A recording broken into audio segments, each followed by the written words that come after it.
अधूरा प्यार। दीपक और सरिता की शादी होना लगभग तय ही था कि सरिता ने अचानक किसी और से शादी कर ली। 20 साल बाद जब दीपक की बहन रागिनी को इसके पीछे की सच्चाई का पता चला तो उसके पैरों तले जमीन खिसक गई। क्या पता चला था उसे? मेरी तबीयत ठीक नहीं है रितु, मैं घर जा रही हूँ। जाते समय चाबी पहुँचा देना।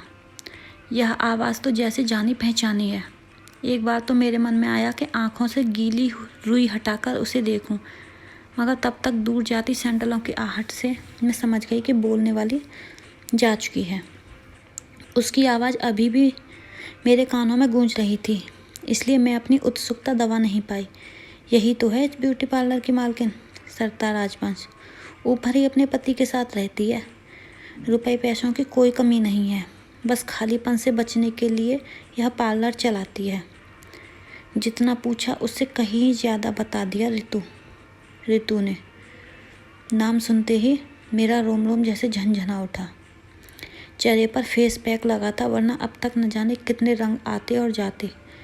पिछले ही हफ्ते मेरे पति का तबादला यहाँ हुआ था। मैं घर में सामान अरेंज करते करते काफ़ी थक गई थी। चेहरे की थकान मिटाने के लिए यहाँ फेशियल कराने आई थी। आश्चर्य की बात यह है कि यह पार्लर मेरी सबसे प्यारी सहेली सरिता का था। विश्वास ही नहीं होता, मेडिकल की तैयारी करने वाली सरिता एक मामूली सा पार्लर चला रही है। लेकिन उसने मुझे पहचाना क्यों नहीं, या पहचान गई इसलिए यहाँ से चली गई। और भी न जाने कितने सवाल जिनके जवाब मैं पिछले 20 सालों से खोज रही हूँ। वे स्कूल कॉलेज के दिन थे। मैं, दीपक भैया और सरिता सब एक साथ एक ही स्कूल में पढ़ते थे। हम पड़ोसी थे। दीपक भैया मुझसे 2 साल बड़े थे, लेकिन पता नहीं क्यों माँ ने हम दोनों का नामांकन एक ही क्लास में करवाया था। दोनों परिवारों की एक जैसी हैसियत के कारण ही शायद हमारी दोस्ती बहुत निभती थी। सरिता के पिताजी एक दफ्तर में क्लर्क थे और मेरी माँ एक स्कूल में अध्यापिका। मैं छोटी थी तभी पापा चल बसे थे। दीपक भैया और सरिता की बचपन की दोस्ती धीरे धीरे प्यार का रूप लेने लगी। दोनों के जवान दिलों में प्यार का अंकुर फूटने लगा था। मुझे आज भी याद है परिवार की वह शाम जब दोनों परिवारों के सभी सदस्य मिलकर कुछ होता है फिल्म देखने गए थे। दीपक भैया ने गुजारिश की और मैंने अपनी सीट उनसे बदल ली ताकि वे सरिता की हथेलियों को अपने हाथों में लेकर इस संगीतमय और रोमांटिक वातावरण में अपने प्यार का इजहार कर सकें। फिल्म ख़त्म होने के बाद सरिता की आंखों की चमक देखकर ही मैं समझ गई थी कि मेरी प्यारी सखी अब हमेशा के लिए मेरे घर में आने वाली है।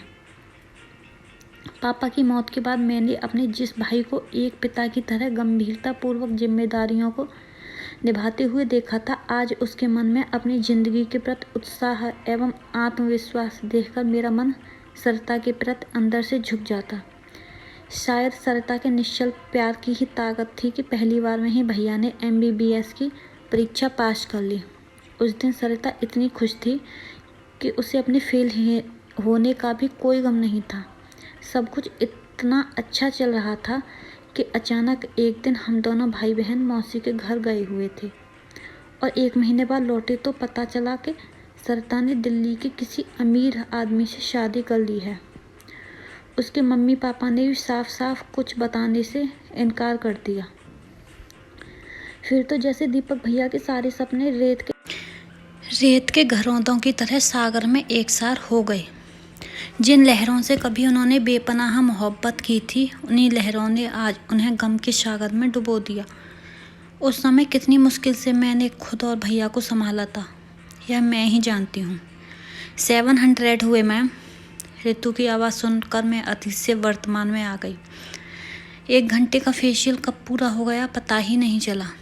मैंने पर्स से रुपए निकालकर उसे दिए और फिर बाहर आ गई। मैंने देखा कि बगल में ही ऊपर जाने वाली सीढ़ियाँ थीं। तो सरिता यहीं रहती है।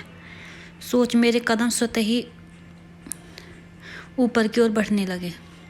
सीढ़ियों के ख़त्म होते ही दाहिनी ओर एक दरवाज़ा था। मैंने कॉल बेल बजाई। मेरे लिए एक एक पल असहनीय हो रहा था। मैंने अपने सारे सवालों के जवाब जानने के लिए उतावली हो रही थी। 20 वर्ष तो बीत गए, मगर ये 20 सेकंड नहीं कट रहे थे। अब तक मैं 4 बार बेल बजा चुकी थी। पुनः बेल बजाने के लिए हाथ उठाया ही था कि दरवाज़ा खुल गया। मेरे सामने एक अपाहिज किंतु शानदार व्यक्तित्व का स्वामी व्हील चेयर पर बैठा था। उसके चेहरे पर आत्मविश्वास की चमक साफ झलक रही थी। मुझे देखकर एक क्षण के लिए वह अवाक रह गया, मगर अगले ही पल उसने मुस्कुराते हुए मुझे अंदर आने को कहा। ऐसा लगा जैसे किसी पुराने मित्र ने मुझे पहचान लिया हो, मगर मेरी आंखें तो कुछ और ही खोज रही थीं। सरता तो अभी घर पर नहीं है। आप रागिनी जी हैं ना? उस व्यक्ति के मुंह से अपना नाम सुनकर मैं जैसे आसमान से गिरी। आवाज़ गले में ही अटक कर रह गई। मेरा नाम सुमित है। माँ जी और दीपक कैसे हैं? आपका इस शहर में कैसे आना हुआ? आपकी शादी तो मुंबई में होने वाली थी ना? सवाल तो मैं पूछने आई थी, मगर मुझे नहीं मालूम था कि मुझे ऐसे सवाल सुनने पड़ेंगे। तो क्या सरिता ने अपने पति को सब कुछ बता दिया है? आप इतना सब कुछ मेरे बारे में?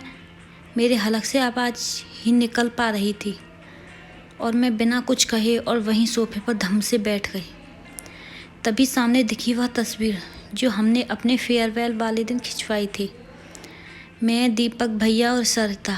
एक क्षण में मैं समझ गई कि इस घर के लिए मैं अपरिचित नहीं हूँ, मगर यह नहीं समझ आया कि प्यार दोस्ती है कहने वाली सरिता ने अपने प्यार और दोस्ती दोनों के साथ विश्वासघात क्यों किया? वादे को क्यों तोड़ा उसने? अभी 1 घंटा पहले ही सरिता ने आकर मुझे बताया कि तुम उसके पार्लर में आई हो। वह समझ गई थी कि तुम यहाँ आओगी ज़रूर, तभी वह यहाँ से चली गई है। आप ठीक कह रहे हैं। आखिर वह कौन सा मुँह लेकर मेरा सामना कर पाएगी? मेरे मन की करवाहट शब्दों में स्पष्ट घुल गई। सरिता ने जैसा बताया था आप बिल्कुल वैसी हैं। इतने वर्षों में तो न तो आप बदली, न ही आपकी सहेली, सुमित ने कहा। तो मैंने अपनी नज़रें उस पर टिका दी। आखिर कौन सी खूबी है इसमें जिसके लिए सरिता ने दीपक भैया के प्यार को ठुकरा दिया? सरिता तो आज भी 20 साल पुरानी उन्हीं गलियों में भटक रही है जहाँ दीपक की यादें बसती हैं। हर दिन हर पल वह उन्हीं यादों के सहारे जीती है। दुनिया के लिए वह मेरी सरिता है, मगर सही मायने में वह आज भी दीपक की ही सरिता है। मैं एक दुर्घटना में अपाहिज हो गया था। तब एक केयर टेकर के लिए दिया गया मेरा इश्तहार पढ़कर सरिता मेरे पास आई और मुझसे शादी करने के लिए विनती करने लगी। अंधा क्या चाहे 2 आँखें, बस मैंने हाँ कर दी। सच कहूँ तो सरिता जैसी केयर टेकर पाकर मैं धन्य हो गया। मेरे जीवन की खुशियाँ उसकी ही देन है। हमारे घर की खुशियों में आग लगाकर उसने आपके जीवन में रोशन की है। चमक तो होगी ही। पता नहीं क्यों मैं सीधे सीधे सरिता को बेवफा नहीं कह पा रही थी। आप थोड़ा रुकिए, मैं अभी आपकी गलतफहमी दूर किए देता हूँ, कहकर सुमित अंदर से एक डायरी ले आई। यह डायरी तो सरिता की है। भैया ने ही उसे उसके जन्मदिन पर उपहार स्वरूप दी थी। मैंने जैसे ही डायरी खोली, मेरी नज़र एक पत्र पर पड़ी। उसकी लिखावट बिल्कुल मेरी माँ की लिखावट से मिलती थी। अरे, यह तो सचमुच मेरी माँ का ही लिखा पत्र है जो उन्होंने सरिता के लिए लिखा था आज से 20 साल पहले। सरिता बेटी, मैं जानती हूँ कि तुम दीपक से बेहद प्यार करती हो और रागिनी तुम्हारी प्यारी सहेली है। मेरी बहन ने दीपक की शादी के लिए एक लड़की देखी है। उसके माता पिता दीपक को बहुत अधिक दहेज दे रहे हैं। तुम तो जानती हो कि दीपक की डॉक्टरी की पढ़ाई में मैंने सारे जेवर बेच दिए। ऐसे में रागिनी की शादी और दीपक के अच्छे भविष्य के लिए मुझे उस लड़की को ही घर की बहू बनाना पड़ेगा।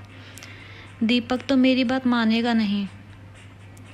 ऐसे में उसका भविष्य और रागिनी की ज़िंदगी अब तुम्हारे हाथों में है। मैं ज़िंदगी भर तुम्हारा एहसान मानूंगी, तुम्हारी मजबूर आंटी। पत्र पढ़ते ही मैं सुबह उठी। यह तुमने क्या कर दिया सरिता? हमारी खुशियों के लिए अपनी ज़िंदगी में आग लगा दी।